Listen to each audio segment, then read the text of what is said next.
Muted. Now I am. Good morning. Hello, ladies and gentlemen. Oh, happy Sunday to you. Welcome to the Erudition Network. My name is Eddie Phillips. If you do not know, the Erudition Network is dedicated to knowledge and understanding and providing Black history. Today, we're going to sit down with one of my my brother, really, really good friend. Uh, and we're going to sit down today to have a discussion between two brothers. And I caveated this program to call it just that, two brothers, because I can't not think of anyone that I can really make that claim. You know, my brother from another mother, right? I mean, he is definitely. I couldn't even put it into words, right? I do also have a problem with this intro because my brother, man, you know, we've known each other for so long and we've done so many things in life. And I remember us being two young teenagers, you know, going out here thinking that we could conquer the world. And not saying that we didn't, but what as Ric Flair said, with a tear in my eye, I can't belabor it enough. This man has his own. He's an actor. He's a writer. He's a motivational speaker. He's gone all over the world. He's been over in the Middle East. I was over in the military, and I was talking to him on Facebook, and he was like, "Hey, man, I'm up here in Kuwait." I was like, "What? What are you doing in Kuwait?" I mean, he's a world travel, one of my good friends in life, the incomparable Will Martell, and I'm going to add you to the stream, my brother. What is up? What's up, Will? What's going on? I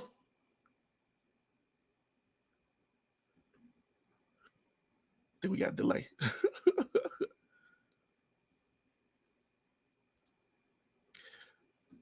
All right.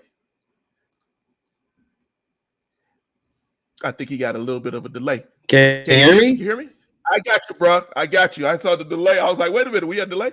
So man, hey, I know we tried to do this about a week or so ago, and or it was about 2 weeks ago. We were trying to get this done, but what's going on with you, man? What's happening?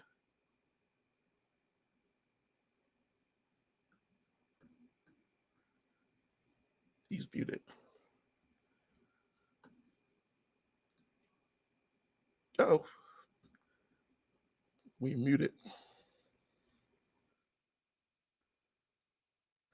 Got you muted. Click your mute button. There you go. There you go. Hey, don't worry. Is it on? Yeah, we got you now. Okay, man. You know what? My bad, man. This has been, you know what? I say things happen for a reason, but man, I'm glad today, man, we finally got to do this.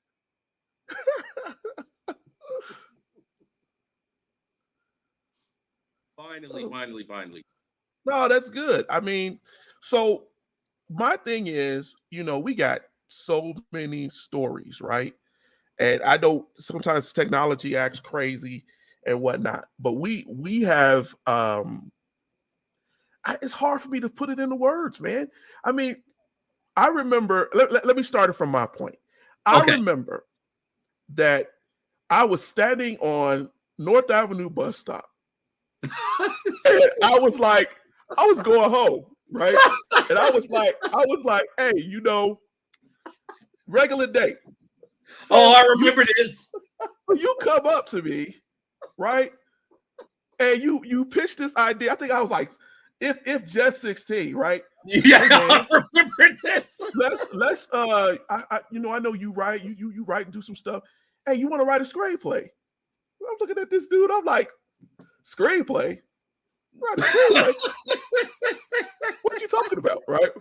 And so, dude, we sat there for hours. Yes. Hours. The sun went down. We sat there on that bus stop for hours talking about what we were going to do with this screenplay. Yeah. That has never happened to me in my life. I mean, we just clicked on the level of, hey, What about this? Hey, we could do this. And it just went from there, man. Yeah, it like snowballed. It like snowballed.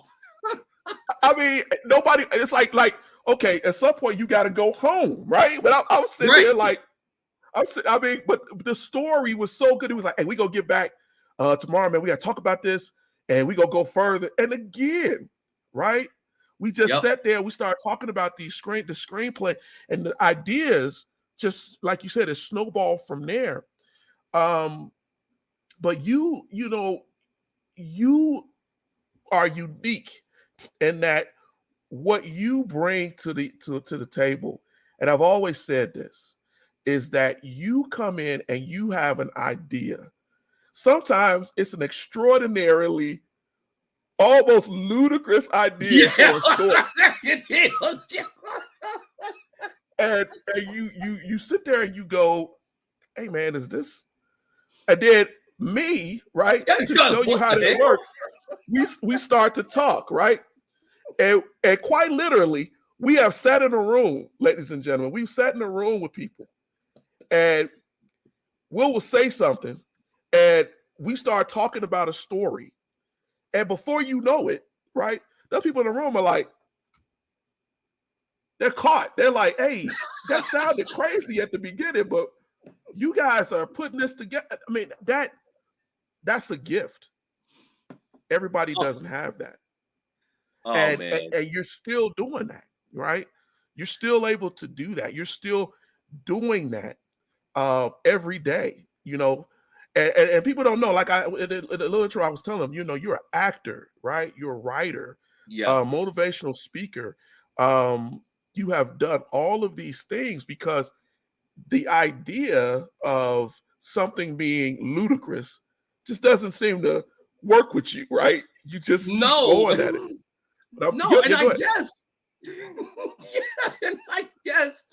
I guess, man. I mean, I don't even know when that started, quite honestly. I don't know where we came from.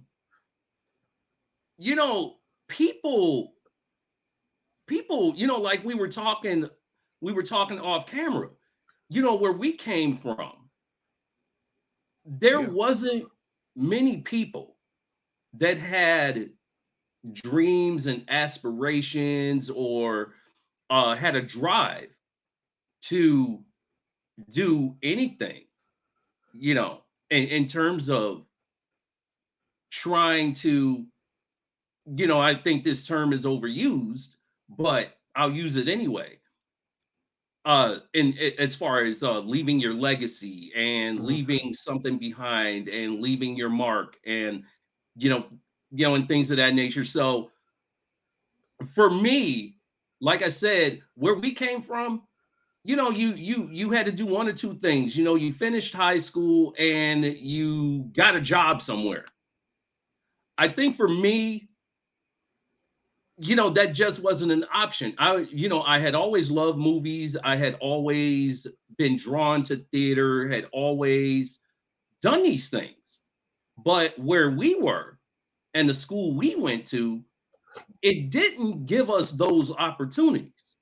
It's true. So I had always wanted to create that. It's true. I mean, well, that's the thing, you know, I remember also around that time, right? I was telling my son the other day, I remember the first time we had sat there, me and you, we worked on this script. We went through how to do every act. We knew what our characters were. We basically had the whole story. When we finally knew kind of what the story, because you knew what the story was, when we had laid out the dialogue and kind of knew what the intricacies and how it was going to work, the plot dynamics and everything else. Right. We sat down to talk to your mom, and I remember we were basically pitching her the story, right? Yeah. The script, and again, she's sitting there. She's like, you know, and mom was really cool because she would sit there and like take it like, okay, and then she would have like these reactions to different things that we decided we were going to do in the story, and that made us understand that we were doing some things, a character that was significant because I don't think it was expected. And the look on her face was like, but why? But those things were important because it pushed this story, right? Yeah. It pushed this story. That stands as one of my more favorite memories, man, because she was so excited. She was so on board for that screenplay after that. Like, she was like, that's good. Boys, that's good. This is really, really good. Right. Yeah. And you had known my mom, man, for so long, man. And she was one of the biggest, our moms, okay, plural. Our moms were such big supporters and trying to push us to not ever stop doing it or pursuing it. And even if it wasn't that particular story, and I believe we're talking about Prelude to Obsession, man, that story went from like, I think you remember this incident. Okay, so it basically started out, okay, with 4 of us. Yeah. And then 2 of the guys we were trying to work with decided that they wanted to go off and do something else, and that's fine. So you and I kept going forward with it. But then one of our buddies, Freddie, God rest his soul, had this idea of one of the main character, the bad guy character, getting sucked into, like, being thrown into a tub full of acid or something. And I thought, man, I thought I was bad, trying to end the story, man, but this is just ridiculous. Oh, yes. I'm like, good Lord. Oh, I'm like, man. Okay, Freddie, we're going to lose that one, dude. We're not going to do that. Yeah, well, that's the thing, right? One thing, man, it makes me tears because I remember that conversation, man. Like, whoa, wait. Oh, man. What? Right? And what people don't know is that we would like laugh, right? Because we had to, man. We had to look at this story, and like, especially with Obsession, because you had some personal things with that story that basically went around your life, right? Oh, and yeah. He was like, hey, we'll drop him in a pit of acid or something. We're like, wait, man, what? It sounds like a 1930s 40s cereal, right? Yeah, it does. Like Flash Gordon or something. And we started. What I loved about that particular script, what I loved about that experience with that script, is that me and you went about to design a relationship between 2 brothers. And that's significant, even with this the title of this program, because we wanted to show that even in the midst of the ghetto and the pains and things we were seeing, there was that bond between these 2 brothers. And they didn't always agree, and they weren't always, but it was so.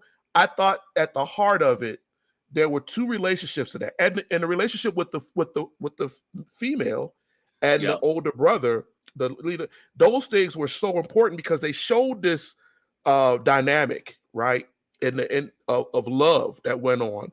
And I don't think that as things went on, and as we started to write and really expound on those characters, that's what taught me with screenwriting to write from character. Because I would always think, well, I know that Pops, he has this guy here. That's he understands that, and then I could write from the other side of the other character, and it would allow us to feed off each other, and we could see what worked.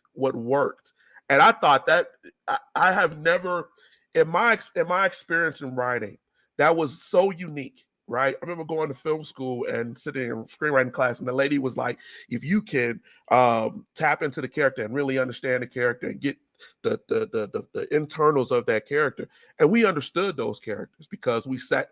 One, we were struggling, right? Yeah. Oh my God. So oh my we God. knew, Nobody knows that struggle, dude. no, We gonna they let do them know not. though. Yeah, they don't know. You know, we was talking well before we came on how, I remember. So I said earlier, he approaches me at 16. We talk about doing this. He gives me this story, and we write the different drafts of this screenplay. We finally get the screenplay right enough, right? And then we're like, okay, we got to start now going to go flesh out different things in the industry. Who may want to do this, right? So what that meant is that meant a lot of what we call leg work, right? Yep. Two young people, right, don't have a lot. We walk, ladies and gentlemen. And let me break that down. Chicago is cold, right? Cold. We would walk downtown Chicago to downtown Chicago. Sub-zero. If we didn't have the car fare, but we wanted to go to the Illinois Film Office, if we needed to go to Chicago Film Office, we would be on movie sets, right? Yep. We would go out there and hoof it so that we were there and be on those sets and learn those lessons with this industry. I don't think people understand how hard. Yeah, you can do that in California, you can do that in someplace warm, but in Chicago, I will stress again, it was cold. and my brother, and Will made the point. He was like, and a lot of times we dressed because you got to dress the part. Yep. So we had dress shoes, and you hoofing it. And the only thing that we're doing is what do we do? We're talking about our stories, talking about what we want to do to distract our mind from the fact it's cold as hell out here. Yeah, I mean, you remember that trip? You remember that trip over to Harpo? Yes. In the freezing cold weather. It was like freaking sub-zero outside. Yeah. Yes. But we walked over there because we had just discovered that she had taken over the ABC after school specials. And we were like, well, I know this content that we have is a little, maybe a little much, but hell, let's pitch it to her anyway. Yep. I mean, and that's kind of how we looked at it. I mean, we reached out to a lot of people. Who was the biggest at that time? Keenan Ivory Wayans. Yeah, we wrote to them. Yep, we wrote to them. Who else? We were doing fight video at that time. Oh man, yeah, man, yes.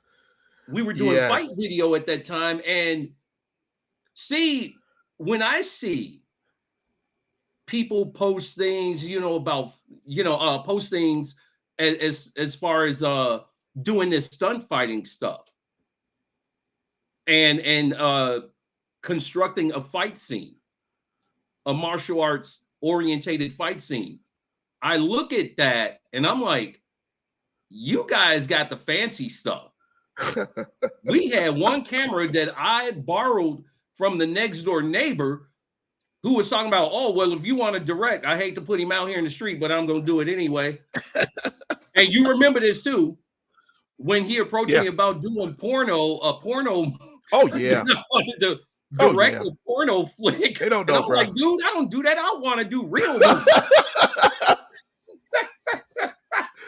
They don't know, man. Look, that was crazy. Yeah. Hey, man, you had a camera, but did you ever think about doing this? What? Hell no. What are you talking about, man? That was kind of the look on my face, man. Hey, let me tell y'all something about my brother here. So Will is a great choreographer. And I remember, right? He got this stunt vest. He's crazy, right? I'm gonna watch him leap off of banisters, stairwells, and then to show you how crazy I am, I was like, hey man, that's cool. Let's do that, right? And so he will always elevate the game. Like, hey, we got to do this. We could put this stuff out because we had great ideas for action movies that I see now, years upon years later, people are only getting a little taste of what we were talking about could be done. I was watching that Disney with that Shang-Chi movie, and there was a fight where they were on the bus. And I kid you not, I was sitting on the train with him one time, train on the bus with him one time, and he was like, man, you could do a real good fight here, right? And he's turning and flipping around these poles, and he's doing all this stuff. And I'm like, yeah, this would be cool. And he had the idea decades ago. And I watched it, and I was like, I told my son, I said, Pa's already choreographed that a long time ago. You know, man, dude, it's just so much material out here now. Where I went to see that Shang-Chi movie, and I thought about that particular fight. And there's another movie. Well, not movie, it's a series, and I can't think, the name escapes me right now. But it's about this this assassin, and he is bestowed these powers to take out the bad guys and stuff. How many times did we sit up and watch like thousands of hours of Jackie Chan movies? Yeah. Like I would order them from Dragon Video in New York, and they would send them by UPS. They would send the VHS tapes from New York by VHS. So we would sit there, because I think the first one that I got was The Armor of God and Meals on Wheels. So we're sitting there watching that. And then I would go next door to the neighbor and grab his old I guess it was like a 1970s camera that you still put the whole videotape in. And by the way, I still got that stuff. and we would go out in front of my mom's house, and we would just start choreographing the fight, seeing what looked good, what didn't, and trying to go that route, because we were in love with action movies, and we always shared the same mind in seeing if we could create. And this started a long time ago, because we were a big fan of Golden Harvest's stuff. And we always had a dream that we could build our own Golden Harvest studio.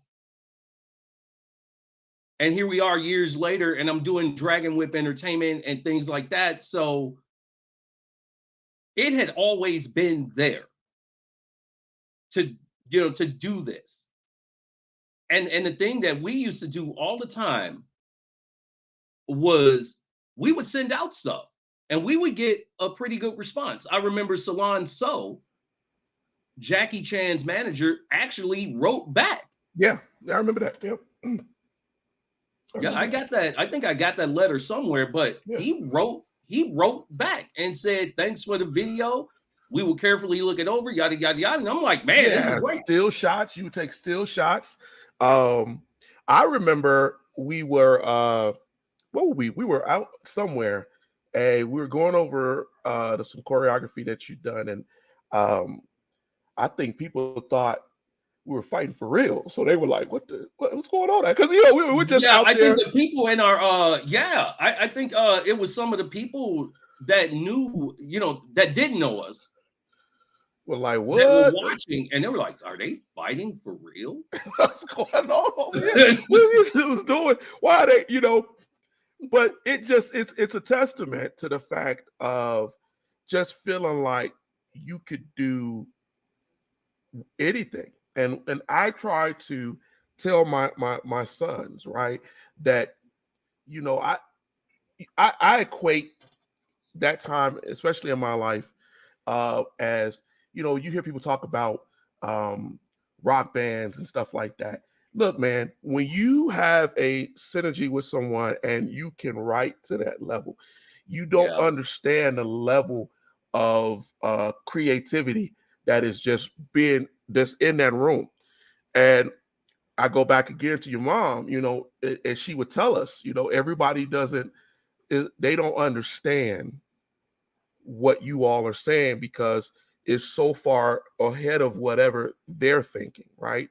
And because you all have this idea, and we had some great creative lunatic back in those days to a point. Well, how would you do that, right? How do you pull that off? But that was never the idea. It was like, hey, let's just write it down and we'll figure that out later, right? Yeah. That was the approach. That was the approach. And yeah, so, like Apocalypse 97 comes to mind when you just said that. Yeah. Yeah. Oh, that particular thing, I always will remember that, because that was at a time we were, like I said, we were watching a lot of action movies, and we were watching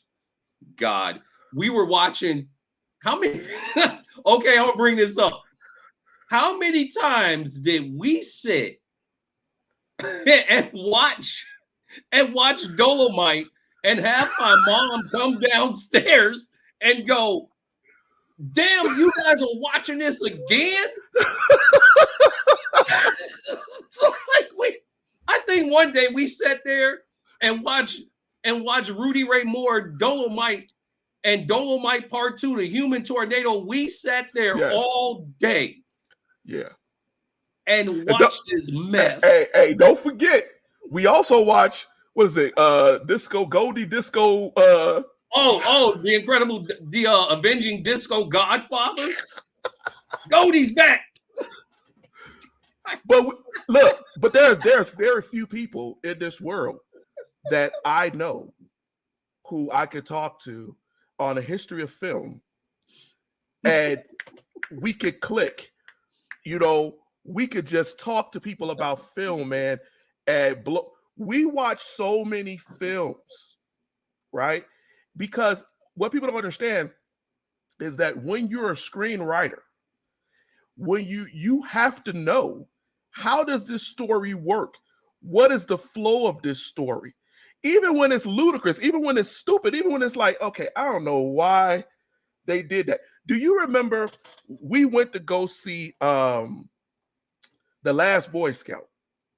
Oh yeah, and we were like sitting there just like cutting this movie apart. We sat in the theater. I'm pretty sure that two young guys sitting in a movie theater around a bunch of Bruce Willis fans and Damon Wayans fans are looking at us like, you MFers, shut your damn mouths over there. And we're over there cutting this movie up because it was dumb. Yeah. We thought it was the dumbest thing we ever seen. Well, it was when you're writing and you know. Well, Mike, I'm sorry. Which one movie you talking about? Last Boy Scout or Goldie's Disco? We were talking about The Last Boy Scout, because I remember that first scene. Oh yeah, with Billy Blanks. He was a football player, and we were like, okay. Now, I kept in contact with Billy Blanks over the years, and I think him and his wife are like really, really cool people. But man, the acting, I'm just like, wow. So Mike is saying that he liked Last Boy Scout. So let me tell you, Mike, look, we like the actors in the movie. Yeah. But the story was ludicrous, right? It could have been so much more. It could have been so much more. And there are parts of that movie where we're like, okay. And you got to understand, me and Pops had, but me, that's my nickname for my brother. So y'all got to understand if that slipped. Yeah. But me and Will, we sat there and we were, we had been, I don't know if it was before or after, we had been on the set of Mo Money with Damon Wayans. Right. Yeah. And Stacey Dash, right? We were on the set. So we understood the character, the level of quality that it could have been. Yeah. At the same time, we're like, we're like, okay. I mean, it was just like you go to a movie and you're waiting for something. You're waiting for something to happen. You're like, okay, this first act, okay, it's not, I'm not feeling it. But then it goes into the second act and you're still waiting. And by the end of the movie, you're like, Okay, well, it's the end of the movie and I'm still waiting. And for Because us, I yeah, think that's the way it was. yeah. Well, we also, again, it goes to the idea of where we were, right? In our minds as writers, as screenwriters, as filmmakers, and understanding that, and you not quite meeting the level, especially for an action movie. Right. You're not reaching that level. Because I remember you going back to when we were doing a prelude, right? And Right. we were one of the things that I loved was the fact that we had scenes in there that we knew were going to be violent, right? They were going to be action, and Yeah. we would write the scene. Rather, you wrote a scene that was violent, or I write a scene, and we'd go over it with each other and be like, "Hey, does this work? Does this make Yep. sense? Right? Is this escalating or de-escalating? Right? Is this something that the audience is going to be like, oh wow, and it will pull them in further, or is it going to be something that's going to make them go, hey man, I don't believe that why would he do that? Why would this happen? Right? And so I think that was the one of the things that whenever I watch films, when you abuse me, my sense of belief, right? Because you got me. Right. I'm in the movie. I don't spent my money, and I'm in your world. I'm in your environment. Then treat me right. Let it make sense. If it doesn't make sense, then why am I here? Right? I feel Right. violated. So I feel like I know how you write, right? Yeah. And I You know know my writing style. I that mean, you and I that you think do that. That right. there has to be something that pulls the audience, right? And that's important. That's important. Yeah, and you know what? Something has to happen too, because now I watch movies from a different standpoint. It's like, when we started doing Prelude all those years ago, and I'm gonna tell this story, and you remember this story well. You remember this. Okay, so we got Prelude to kind of the way we wanted. And one day, and I think this was New Year's Eve, might have been New Year's Eve, 1988, 89, 90, whatever it was. I think it might have been 90, don't know. I forgot. But anyhow, I had gotten a whole bunch of quarters. Yeah. And I mean, and I'm talking about probably $20 worth of quarters and stuck them in my pocket. And I said to myself, okay, today I'm gonna call New Line Cinema. Okay. So as as per usual, it's freezing cold in Chicago. I don't know why we did all this when it was freezing cold. Because I we're don't crazy. know. But yeah. So it's freezing cold in Chicago. I actually leave my mom's house, go down the street to the North and Clybourne train station. There's a phone booth, so I go to the phone booth on the far side so I can hear the guy talking on the other side, the other side over in New York, because the trains Yeah. kind of distorted the sound a little bit. So I put in all these quarters and I got 3 minutes. So I end up, I'm there, I'm waiting for somebody to pick up. And all of a sudden, this guy picks up and he's like, hello, New Line Cinema Story Department. So immediately I start pitching him Prelude. He's like, sounds like a great story. What I'm going to do is get your address down. What's your address? And what's your phone number? And things of that nature. So what he ended up doing was he sent out script release contracts. Now we had a certain amount of time, I guess, to Yeah. finish Prelude. So that was the day we sat up and wrote for Yes. 24 hours Yep. straight. No sleep. Now, I think it was like something had happened. And I still to this day don't remember what happened, but I know the budget that we would have gotten and was supposed to get actually, had we either made a deadline, like I said, something happened. So New Line ended up giving that budget over to Joseph V. Vasquez that did that Hanging with the movie. homeboys. Hanging with the Homeboys. Yep. Hanging with the homeboys. Yeah. Yep. You know, and in case you guys don't know what that movie is or who's in it, okay, I'm going to throw out a couple of names for you. You got John Leguizamo, Yep. you got Mario Joyner, you got Dougie Doug, and you got I think his name was Nestor Serrano. Yeah, that's right. Who's a well-known actor. So, you know, we missed the opportunity on, I guess it was $8 million that they got for that, because I remember John Singleton, Yeah. God rest his soul, got $8 million to do Boys in the Hood, Boys in the Hood. which was low budget. Yeah. You know, it was low budget. People don't know, my brother. They think, they forget that around that time there were a lot of people out, black folks out, who signed the contracts. You had Matty Rich, you had all of these folks out here. Matty Rich, I'm sorry, man. And you remember, right? Look. Straight out of Brooklyn. We were just hitting the trail, right? Trying to get this stuff done. I believe in providence. I believe in God. And I believe that whatever the reasons why, that in the end, because I know what we've done since, right? What we've Right. done. People don't know. I called author, speaker, all this actor. He's also a pro wrestler, right? Yeah, bodybuilder. Yeah. All of these things that he has that you have done, right? It. I used to tell Will, God rest his, our good friend Will Simmons.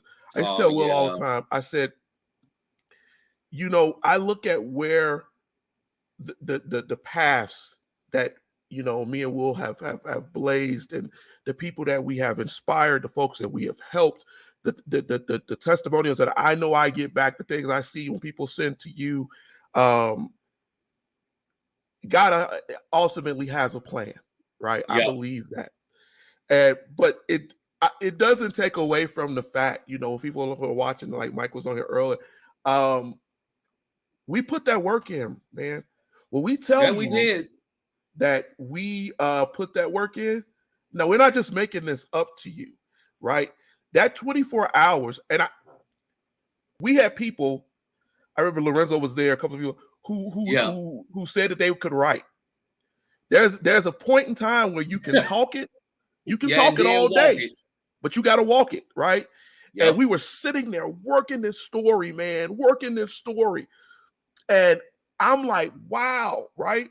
Because what was amazing, you know what one of my favorite things that we did with Prelude is that we had got to a point, I think we had an initial ending. It wasn't the drop somebody in lava or acid ending. We had a good ending. And then we had written like the draft. And then I remember we were like, hey, you know what? Me and you were discussing, and we were like, we should kill Hugh. We should kill the brother. Just the brother had to die. And we were like, and it was rough because it was like, wait a minute, but then we were like, no, he has to die, right? Yeah. You know, but we wrote it based on character because it had to be. This is what we're talking about with that last Boy Scout thing. Does it drive the action, and does it drive the character, right? Does it make you as an audience go, oh my God, whoa, why did they, and pull you further in, right? And that was huge because that was the arc that we needed to push that main protagonist to do what he had been hesitant to do, right, in the film. And I was so, again, you can't find too many people who you can sit with. And like I said at the beginning of this, he would give me a ludicrous proposition, right? And we would talk it out. And as ludicrous as it sounds, like, hey, you know what? Let's have a bunch of this going on. And you like, what? How's that gonna work? How we gonna do that? And then write it out and be like, oh, and then that opens up a door to something else. And you're like, hey, now we can do this. Right. And that's not even adding in the action parts, right? If you're talking about action, that's just a dramatic part. But how do I then be good enough to do the choreography? To do the choreography and know how to tell a story in the choreography. And that goes from your wrestling, your martial arts background to how to tell that story in action. And those hours, thousands of hours of watching Jackie Chan movies, Shaw Brothers films, right? To tell that story in action, right? It was amazing. It's amazing.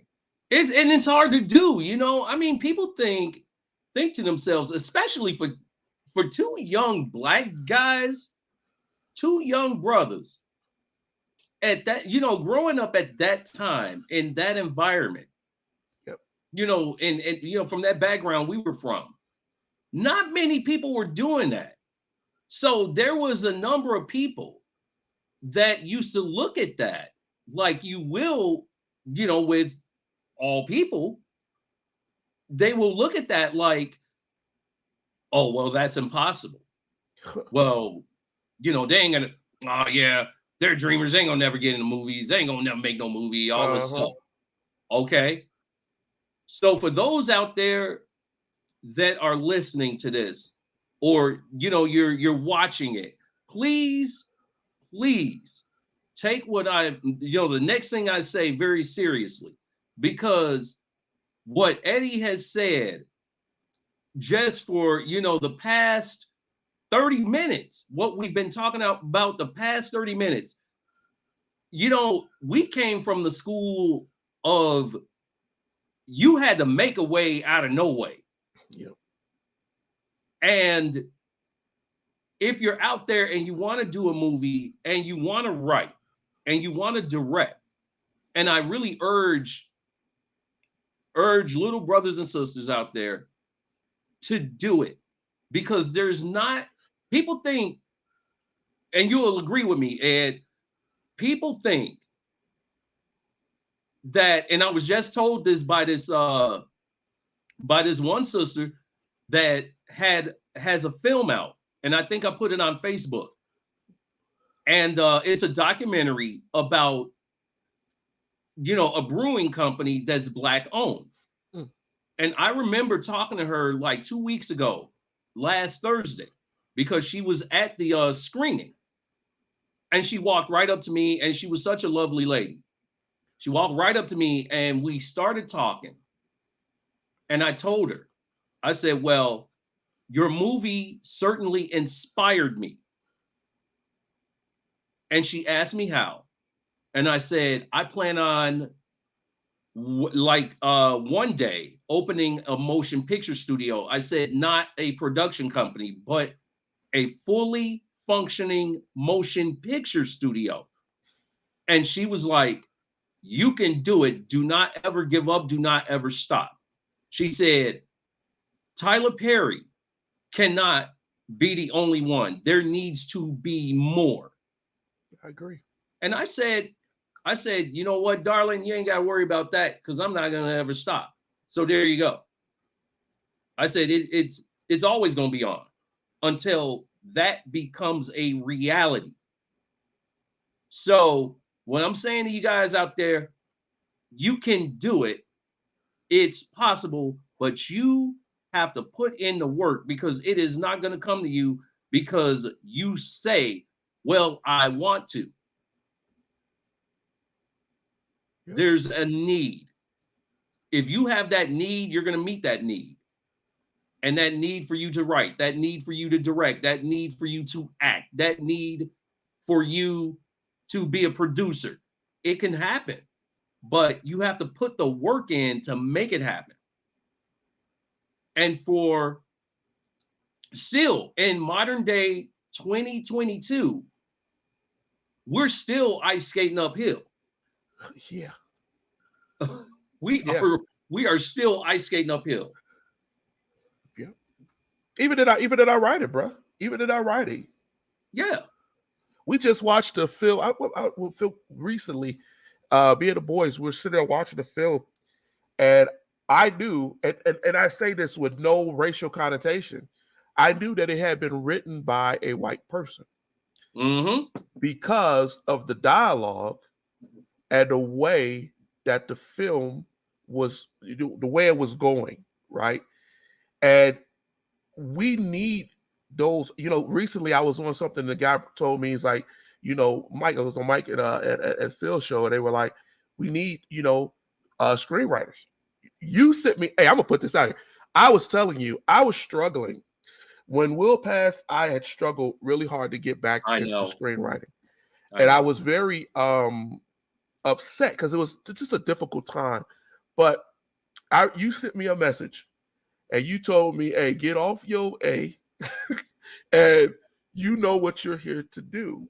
And I greatly appreciated that because I was going through so much stuff people did not know about, right? Yeah. Fighting to go through. And to have someone, for the last 30, 40 minutes, you've heard us talk, to have someone who you have that background with, that connection with, to tell you, no, little brother, that's not what, don't give up on that, right? Keep on fighting, keep on going. I'm telling you openly right here, that meant a lot to me because I was really, really struggling, right? On some things that I was like, I want to do it, but can I get my mind, or how that felt. Any screenwriter will tell you, screenwriting comes from here. Yep. Story comes from because it's coming out of you. And when you are not right in here, it affects what's coming out of here or what can't come out of here, right? And you feel that there's nothing worse for a writer than not to be able to express yourself or to feel like I can't express myself. That's a depressing thing. It is. It is. It's hard. I mean, there was and I'll openly say this. There was a point. I mean, I think when Will passed, I had just made a transition, so to speak. Because the mate that I was with, the woman that I was with, we, broke up and it was really bad and, things like that. And then Will passed away and it put me in such a dark place. But then one day, TD Jakes, I ran across a video with the Reverend TD Jakes. And this one sermon called Let Them Go. I heard one line in this sermon, and I was all better. And it went something like this: if someone wants to walk out of your life, let them walk, because your destiny is not tied to the person who left. And I'm just like, wow, that's powerful. So right then and there, I started writing my short Discarded. And I remember I was talking to you, Ed, over the phone around that time. And I told you what my plans were for that. And I think I had just started. Yeah. I had just started filming it because I got all my own stuff. And I said, how am I going to do this? And originally it was supposed to be like a 3-minute microfilm.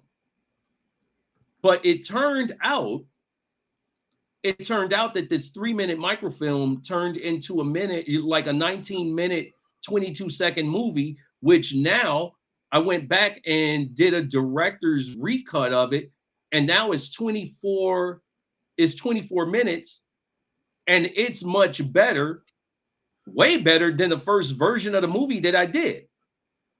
So I can tell you that if you're in a dark place and you feel bad and things like that, that's fine, but don't stay there. Turn that negative into a positive. And that means exercise your creative juices. I don't know if people out there are songwriters or whatever, but the greatest songs that you will hear by maybe like the legendary Etta James. Yeah. Those songs that she sang was with such emotion. It was with such emotion, and you can't, if something makes you feel a certain way, you've done your job. You've done exactly what you needed to do. It's true.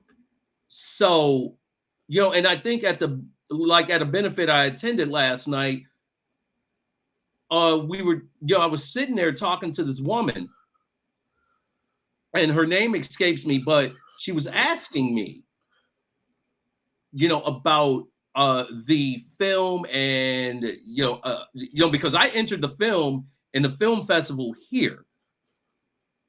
I mean, because I had shopped that thing around the damn planet Earth and You got whatnot. awards for And that though. Yeah.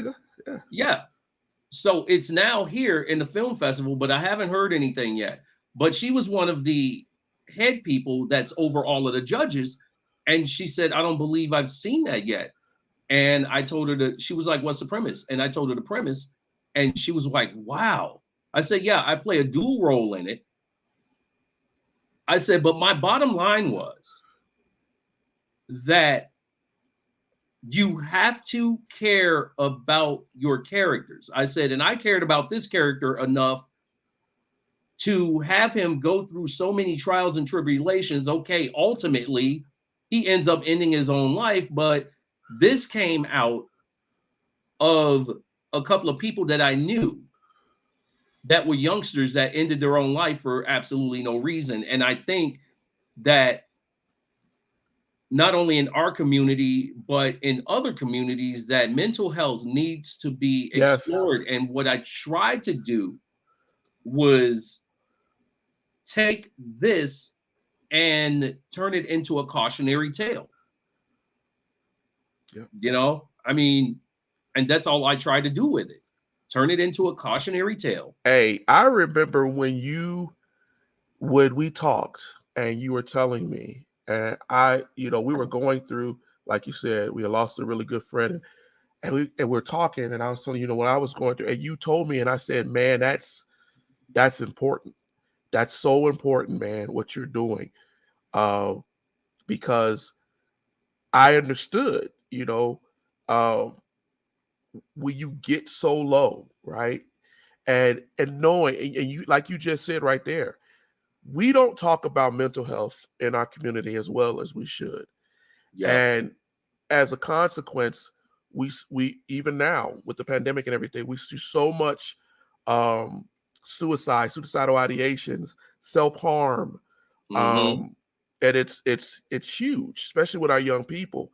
And to have a film that talks about that, because that what you're talking about is something that's happening every day, right? Yep. Somebody is experiencing that every day. And so it is a powerful story. It comes out of real life, right? How Yep. you feel. So it connects with people.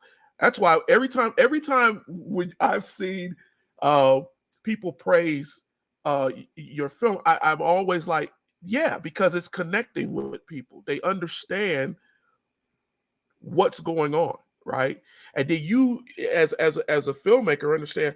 Let me go, like you just said, you go in and you recut it, you do things to it to say, am I telling the best version of this that I can, the most Oh, honest, truthful you hit it on the version I head, can? bro.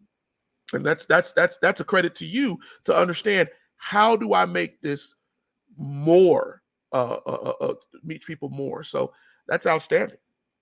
Yeah, when when you go and you watch it, you're kind of like, okay, what am I going to see? And that's with any movie. What am I going to see? Well, my whole goal was to put it out there that this suicide thing and narcissistic personality disorder, which is running wild like Hulkamania, Jesus Christ. Oh my God, man. I mean, it is running wild, and many people don't know about it. But these people, people that suffer from this disorder, are like really dangerous, to people that have empathy for other people. I mean, and it's a dangerous thing to come across these people, because they will drive a person to the point where they would go and end their own lives. Like I said, I've Yeah. known two people Yep. that have taken themselves out, and it was so senseless, and they didn't even reach 50. I mean, and I think that's very sad. It That's is. a very sad situation. Well, you have roots also in professional wrestling, right? Right. And you see how um guys are taxing their bodies, doing everything. Oh wow, yeah. Um, and so your perspective on a lot of this stuff is unique. Um, because you have you have feelers in a lot of different areas, right? Um, actors actors are bad at having to experience that. You understand that as an actor. uh, so it's important for someone with your gravitas and your ability to be able to tell that story, because as I said, you can hit it in ways other folks probably wouldn't understand it, because you have all of these diverse different ways of looking at it and seeing it and experiences that inform your writing and your creativity. So that's outstanding. Yeah. Wrestling, wrestling for me was sort of like getting free improv classes. That's how I kind of looked at it. But my roots to professional wrestling, that stuff goes like way, way, way back. I mean, to the time my grandmother was running a restaurant, and all of the wrestlers would come in there, and anybody who was anybody, Dusty Rhodes, Luthez, Dick the Bruiser, Crusher, all of those guys went into her restaurant over there on the west side. Uh, So, when I was a little boy, I would see these people, but I didn't know who they were. I mean, had no idea until I got a little older, and I still wanted to get in that business, but I didn't get into the business until it was like later on, because I was like, you know what? That's going to be something on the bucket list to do. yeah. And I'm so connected to it. I said, okay, I'll do it. I mean, so I ended up doing it. I didn't know that it was going to last 13 years. Had no idea. I had no idea I was going to, win a tag title, a world title, and all of this, all of the little accolades that you get in that business. So I just never knew, but I had fun doing it. Well, I will tell you, we don't ever do anything half, right? So I Right. do, I could say uh, it's no surprise to me, because we really don't. You told me, you said something to me a couple of years ago. We were on the phone, we were talking, and we're just talking about how things played out and what we've done in life with our kids, and they're different things, and Right. we were like, you know, you don't really understand why. But one thing I will say about us is that we are very faithful people and very steadfast people. We commit to Yeah. something and we see it through, even when others don't.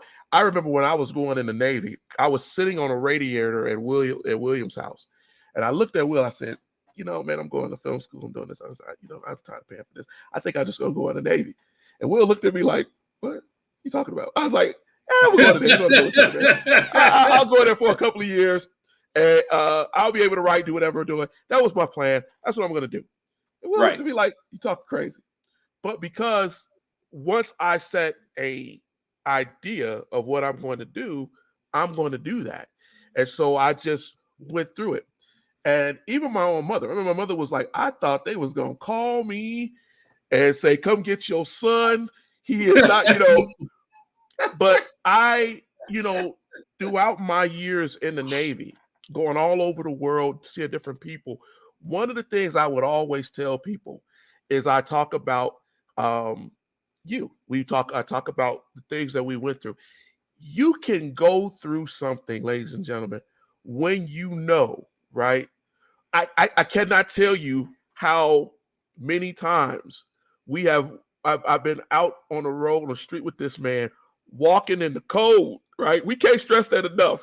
Oh In the man. cold, going through, right? Getting up at 1 o'clock, 2 o'clock in the morning because we're riding to Yep. go down to Walgreens to go get a Clearly Canadian just to walk back Yeah. because we just needed the air to wake back up to go back and write again, right? Yep. That is commitment. That's And commitment. That is struggle, man. That's the that is struggle. struggle. And people, when I would tell them about different things, they'd be like, I was like, man, you can do whatever you want to do, man. It's in you to do it, right? To commit to it, to commit to what's going on. Understand your environment, what you're dealing with, but then to commit to it. Sean Anthony said, yeah, but don't forget some movies I'm moving in the right direction. However, affects the movie as well as the way the movie is scripted in some parts of the film. That is true. That is true. Yep.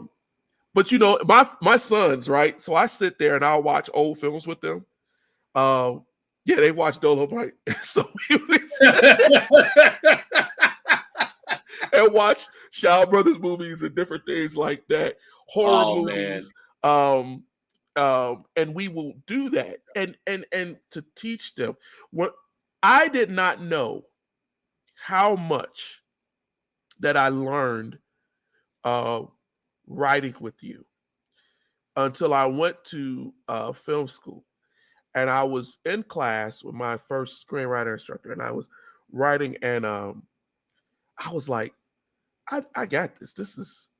We've already done this, right? I knew, Yep. and I started to understand at a very deeper level how this script thing was playing out and how it tells the story. But I will add, I didn't realize how much I had actually learned until I was trying to work with this young dude a couple of years ago. Okay. He asked me to write a short screenplay. Now we'd written 90, 120 minutes, and I was like, a short screenplay? He's like, yeah, man, about 15, 20 minutes. And I was like, I don't know how I'm going to be able to hit everything in 20 minutes, right? And I sat there and started struggling with this story. And I had an idea for a story. And I was mad because I was like, usually what I would rely on is that Will would give me some off the wall idea and I could write to that. But I didn't have that. So I was like, well, let me. And I started messing with this story. And I realized that I could do it. I was like, oh. And I started to think back when we would sit there and quite literally plot every scene out, Oh every man. character arc out.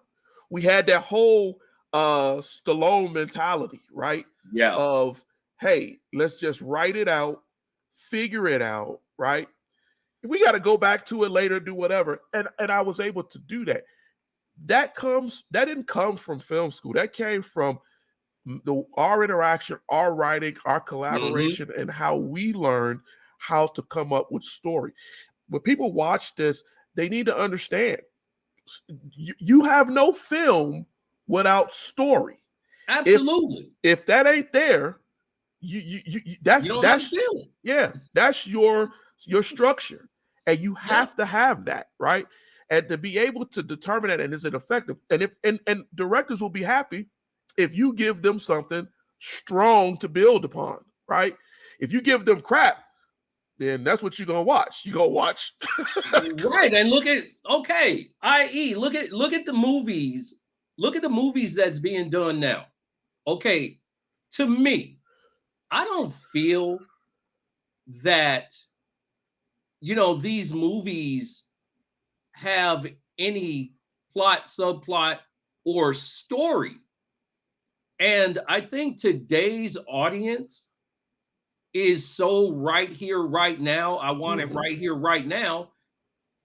Is that these kids that are coming out of like screenwriting classes and film school and stuff like that? I believe that their style is trying to basically talk to today's audience when in reality it has to be done in a way like the legendary Sid Field. I had taken his screenwriting class, I think about probably 10, 12 years ago. And the thing was, it was so simple. It was so simple that when Sid Field actually said, okay, look, you have to be willing to write 4 terrible pages. That's it. Do not think you're going to get it right out the gate. Write 4 terrible pages. Write until that entire thing, all of the stuff that you have in your head is on paper. Yeah. Then you can go back. Now, we were doing this. When were we doing this? Yeah. When we were teenagers? Yeah. And nobody taught us that. No, we learned that on our own. Yeah. Nobody taught us that. We knew to write, right? Just write it out, right? We just told you earlier, you write out the idea or look at the idea of somebody saying we're going to drop you in a bin of lava or acid and go, what the heck? That's crazy, right? But I was telling my son, he's helping. I was telling Eddie, I was telling my Teddy, I was saying, when we came up, when we initially had the whole, I basically one day told him the whole story, the script that we had basically for Prelude to Obsession. And you know what he told me? Now this is a couple of years ago. It's probably about 3 years ago. Okay. He was like, Dad, the story is outstanding. That's a great story. I was like, yeah, we knew that. No, we never said it was a bad story. Yeah, and eventually I would love to do it, but Yeah. it would actually, it's a little dated. It's I said, dated. well, if I could set it back in the 90s, I said it would make the story work a little more. I agree. Is because it was for that 90s audience. Yeah. But my point is that we, even in talking about the different layers of that story, the different dynamics of that story, because there's a lot of characters in that story. But who'd you have? The character of Blair. You had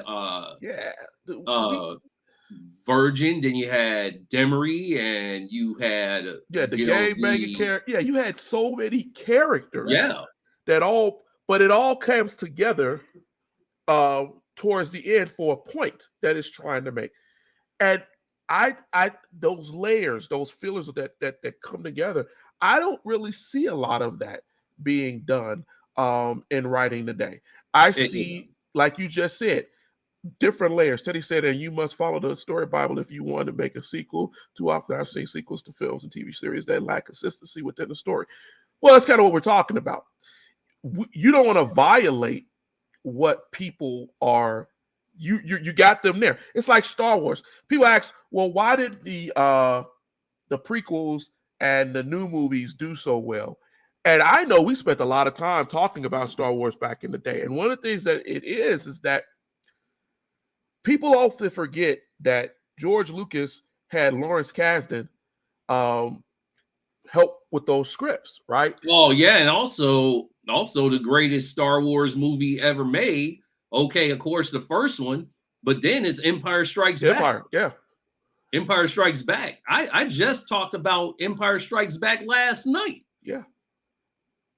I mean, and I said, well, the sequel trilogy, the reason it was so terrible is because the heart was taken out of it. God.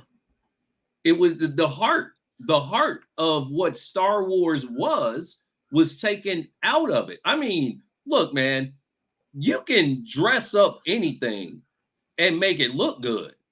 You could throw in a lightsaber here, a lightsaber there, and have somebody holding it.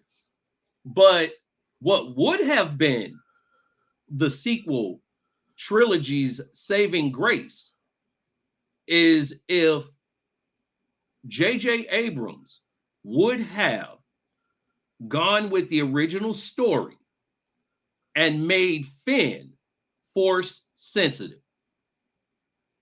He should have went there, because not only would you have brought in, I mean, little black kids to go see this movie. But you would have had a bunch of adults going, "Oh man, okay, it's somebody that looks like me that's a Jedi. There you go. I'll go check it out." But they dropped the ball on it. We see a lot of that. I was telling my son, you look at like even with DC's films, right? DC Comics films. What happens is you start getting so involved in the marketing that you lose the idea. One of the things with Sid Feld is that drama and character. If you are not motivated by what makes sense with the character, is going to also push your drama, right? If the character it doesn't make sense, I always use Rocky as an example, right? If Rocky is not feeling like a bum, right, by people around him, right, then there is no reason for that character to go the distance and see that as a win, right? Right. That's a part of his character. And so even if he doesn't beat Apollo, as long as Apollo can respect me, I can go the distance. People will not see me as a bum anymore. Right. That's the heart of that character. Every get up, every fight, right? And Stallone puts that so well in the later movies too, right? You know, it doesn't matter how many times you get knocked down. It's how many times you get back up. Okay, right? So you said that. So did you ever get a chance to see Rocky IV, the director's cut? I haven't. I've been wanting to check that out. Oh man. Okay. So everybody knows Rocky IV. Everybody knows that it was like an hour-long music video. Yes. Okay. So what Stallone did was he went back and he recut that entire thing. He cut it now to the point where the robot is taken out, the one-liners are taken out, and Apollo, the fight between Apollo and Drago is a lot longer than what he had in the original. So Apollo gets back up from Drago's assault, the record total of 3 times. He didn't get punched once and he falls to the ground dead. Apollo rallied. And then there's that conversation in the corner with Rocky where he's pleading. He's pleading with Apollo, champ, you can't do any more out there. And he said, and Apollo looked at him and said, under any circumstances, you are not to stop this fight. And Rocky says, don't do this to me. And Apollo looks back at him and goes, I'm not doing this to you. I'm doing this for me. So this goes back to the conversation in the opening, even the opening of Rocky IV, Rocky versus Drago is different. It picks up from Apollo approaching Rocky at Mick's gym about going back after Mr. T for the title. That's where it starts. So you are going to enjoy the hell out of this. Oh yeah, I'll have to check that out. Because the heart of it, right? People always say, well, why? To me, there are reasons why certain films do so well, because they like I said with yours, they connect with people, right? Because they connect at that level. And people always say, well, what Rocky did so well, right? And the reason why we still talk about Rocky now, all these years after the original and after all of the sequels, is because it did so well, because it connected with that idea, right? That's the idea, that fighter in you, right? Against all odds, never give up, all of this, that attitude. And that's strongly in those movies, right? And so that appeals to people on a universal level, right? When I'm down, when I feel like people don't, dislike me or whatever.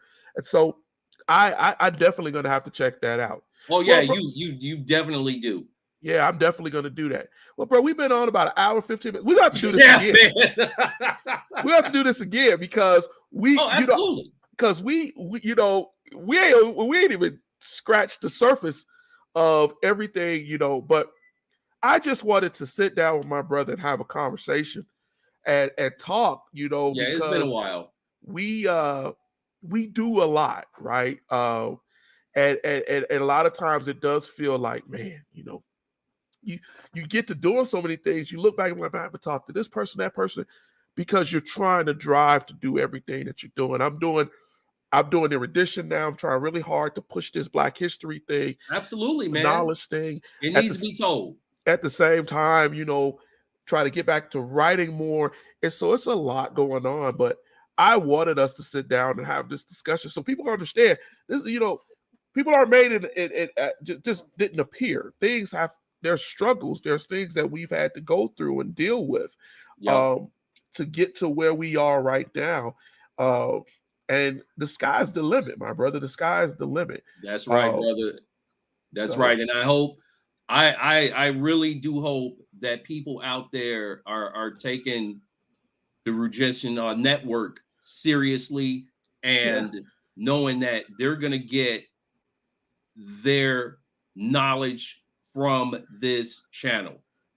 I appreciate it. That's true. I try. Hey, I try to tell them, and I try to get people to come on because I have friends and family, because you family to me, that are so talented, have so much experience, and these young folks out here need it. They need it. They need to see it. Because when you're born in the fire and you go through things, we got a lot that we can fall back on. The society right now is not giving those opportunities for them to really have all of that. Some things are so easy to get right now. Knowledge is so easy. You ain't got to go out there and walk in cold Chicago streets to go get information. You just go, hey, you actually whatever, you Google or whatever, and it tells you, right? Right. That wasn't our reality, right? No,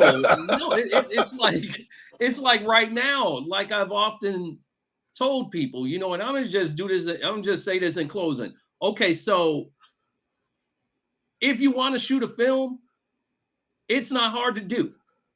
You can pick your phone up and go out and shoot a film now. I mean, heck, there was an 11-year-old boy that before I left the benefit last night, they screened his movie, and it was a 3-minute, I think it was a 3-minute short, but it was an 11-year-old kid that went out and did it. I urge anybody out there listening to this, if you want to shoot a movie, if you want to write, you want to direct, you want to do all that, just go out and do it. Go do it. Just do it. Don't put any guesswork into it. If you got a story you want to tell, just tell the story. I agree. Yep. All right, bro. Hey, man, I appreciate you getting on here with me this Sunday to talk about it. I know we were trying to get this done, and I appreciate, because I wanted to get it done before Black History Month. Not that Black History Month is just once a year. I wanted us to talk because it's significant, because I see what we have seen and what we went through as history, right? Absolutely. We didn't even, like I said, we got to do this again because we didn't even talk about Brandon Lee and the movie sets we've been on. And our connection with Brandon Lee. Yep. Yeah, we did so much stuff, man, and it's just a lot to unpack. And so we're gonna have to do this again. But absolutely, let's schedule it. I'll come on again, man. It's all good. Yeah, we'll get that done. But brother, I love you, man. I love you too, for brother. Coming on and doing this with us, man. Absolutely, man. Until next time, ladies and gentlemen who have stuck with us, and those who watch the replay, hey, learn something from this. We want you to learn something from this. That's what this is about, right? To let you know, because we don't know what kids are out there, like you said, 11, 12 years old, that are out here who have the ability, right? And now because of the technology, the availability, right, to go out and live their dream, right? In ways. So, ladies and gentlemen, from me, from my brother, I'm just gonna tell you all, have peace, have a great rest of your weekend. Till next time. Alrighty.